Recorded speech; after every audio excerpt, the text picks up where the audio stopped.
Margaret awoke, startled, a cold sweat clinging to her. She gathered her thoughts.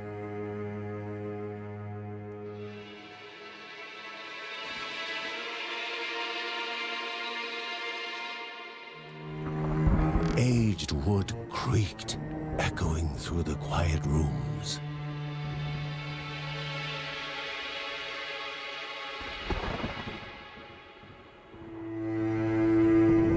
Near the house stood a shrine to Rhea Dana, goddess and daughter of the land, of Rhea and a being of comfort.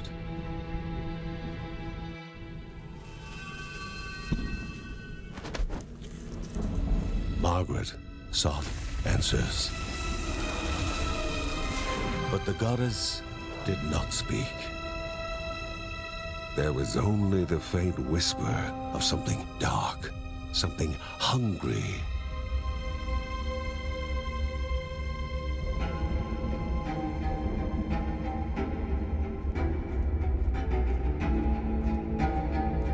The old seer's bones felt the weight of their age as she climbed.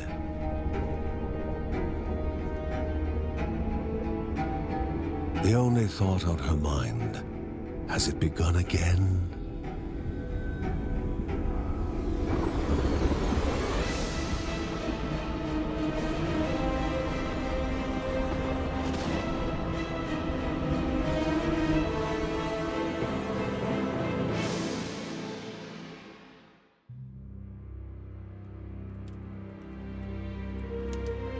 John's mission would be a simple one. He was to investigate Rhea's greatest shrine. His mother presented him with a fresh divinity shard.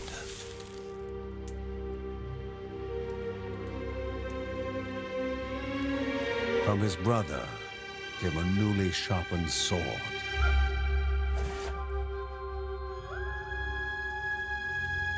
His wife gave him a kiss, and his daughter's hugs were full of reason to return home safe.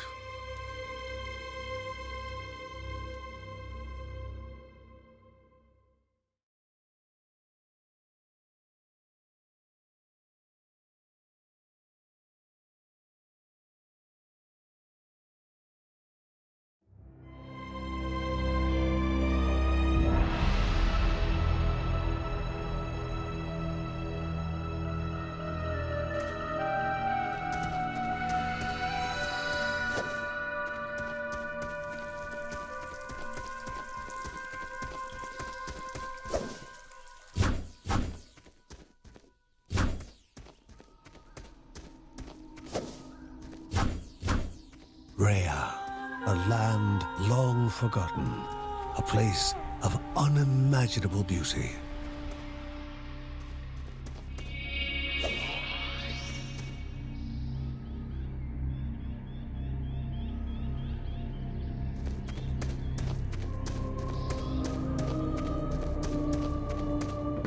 It first appeared as sludge given life, slithering creatures, small and vile.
wall, impeding further progress.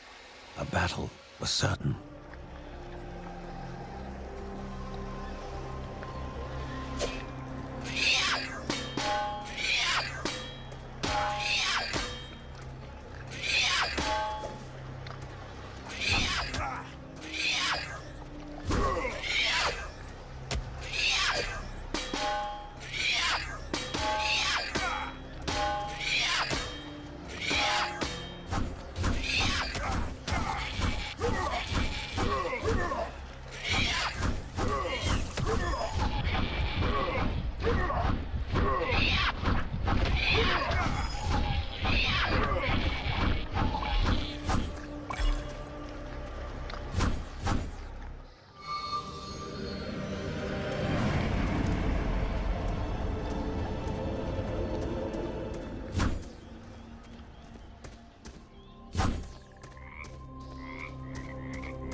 The shard grew warm, humming softly from the harnessed energy.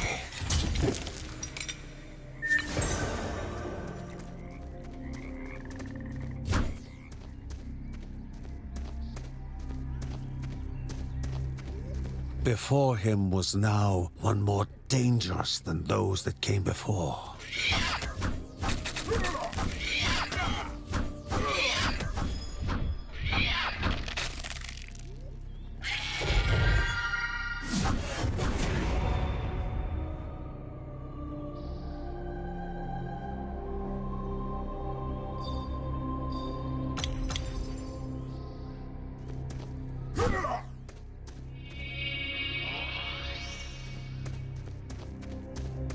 Goblins, a familiar threat, albeit farther out than usual.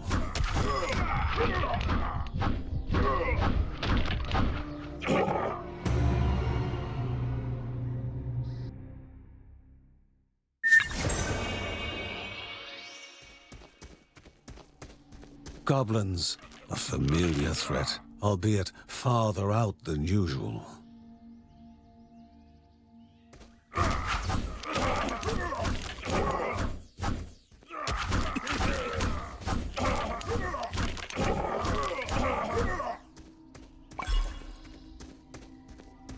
Magnificent, but dangerous. A land of love found and of love lost.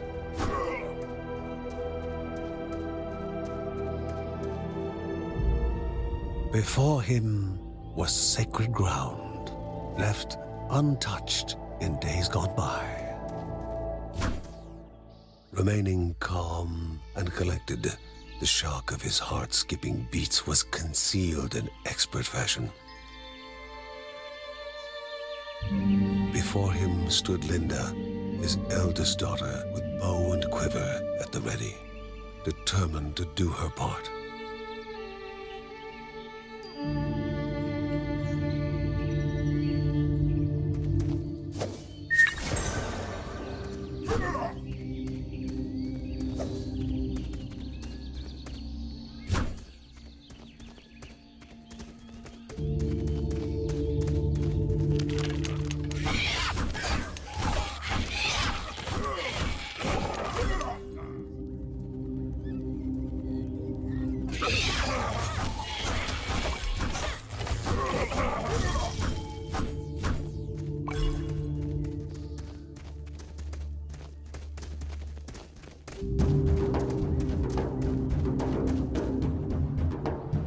Before the Guardians were not beasts feeding, but monsters consuming, destroying others. They corrupted and distorted, creating even more hungry husks.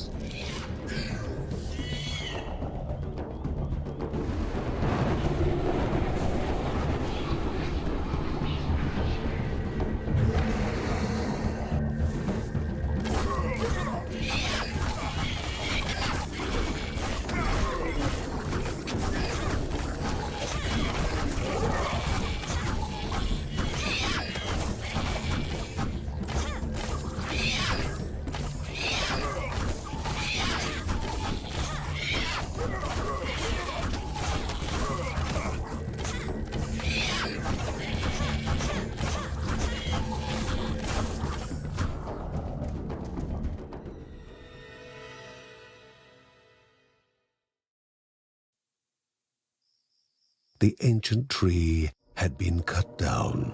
Together, father and daughter described the horror, the creatures dripping with decay that slithered into bodies stuck between life and death to bolster their ranks.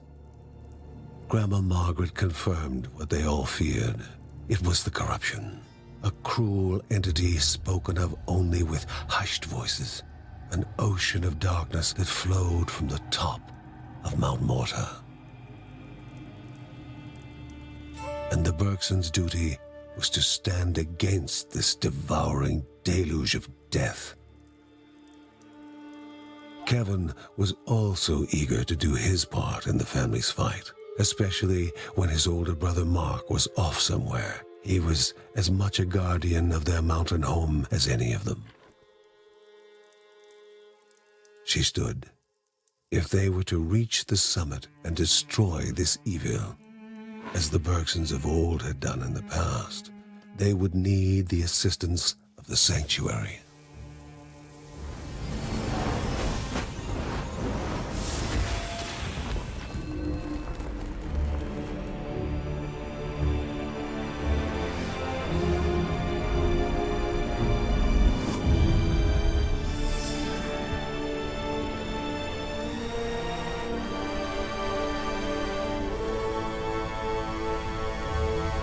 Given to the Bergsons by Rhea herself, the sanctuary was a gateway to the mysterious lands around the mountain. Margaret pointed to the huge crystal at the center of the den, revealing their next task: to activate it and open the way to the source of the corruption. And once Rhea's 3 spirits are gathered on the grounds, the only gate to the top of Mount Morta will open in this chamber. By himself, or with the assistance of those who loved him, John needed to gather the 3 spirits from their lands.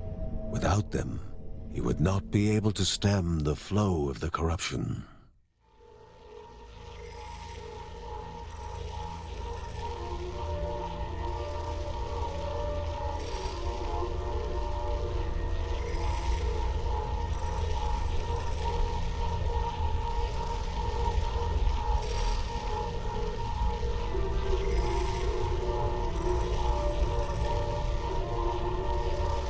Halls of Anaidia must be here, or she needs to be found.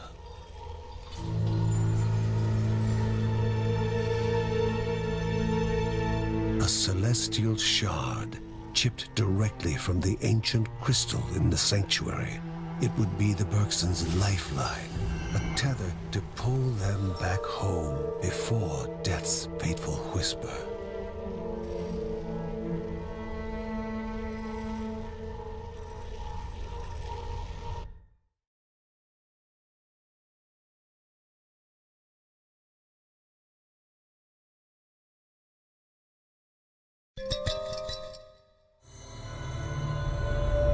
Filling the winding tunnels of the silk-covered caves, the acrid taste of poison lingered in the air. Spiders. Linda told herself it was only target practice. As she readied her bow, they must find the spirit deep within the caves.